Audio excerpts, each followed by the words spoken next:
انلاین اپلای فار لایسنس مختلف قسم وي.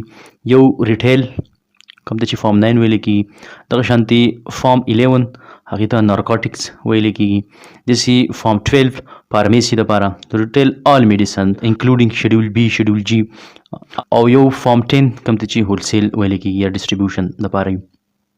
مین خبره اوس دا ده چې د انلاین لایسنس دپاره اپلای څنګه کېږي. نو ول پاکستان فارمیسي کونسل دا په امینډمنټ چې کله شوی و نو هغو د ریفارمز داسې کړو چې په هغې ریفارمز کې یو دا چینج شوی و چې د ډرګ لایسنس د هغې د اجرا دپاره یو ښه سروس ورکولو لپاره انلاین اپلای هغو منتخب کړې وه.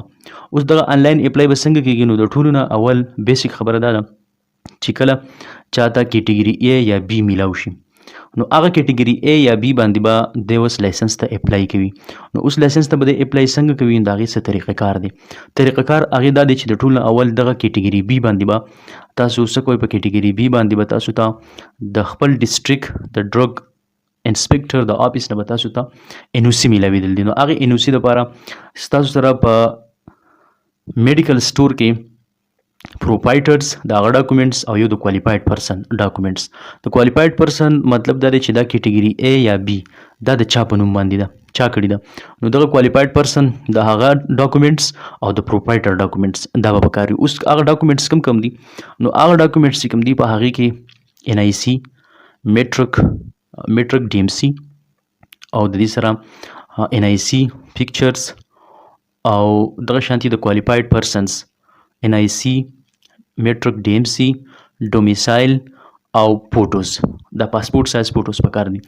دا چې کله د ډرګ انسپکټر آفیس ته لاړ شي نو ډرګ انسپکټر آفیس باندې نیسیسري ایکشنز او د هغې سره سره بیا به څه ډاکومنټس چې هغه به تاسو ته د کوټس نه میلاویږي. نو په کوټس کې به یو اپیډیویټ چې یو به د کوالیفاید پرسن دپاره وي او یو اپیډیویټ به د پروپایټر دپاره وي او یو به زموږ سره کراینامه چې ده نو هغه د هغې کس دپاره ده کوم چې میډیکل سټور وي خو چې هغه دوکانونه شاپ دا د بل چا وي، او یو چې دی اپیډیویټ حلفنامه د هغې د چا چې خپل دوکانونه وي.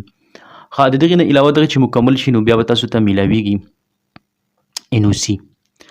دغه NOC چې ده دغه به ستاسو NOC او along with all documents دا به سکین کول غواړي. کله چې دا سکین شي نو د سکینینګ نه بعد به دا اپلوډ کول غواړي. اوس کوم ځای به اپلوډ کول غواړي نو هغه مکمل طریقه مونږ ښایو 1 by 1.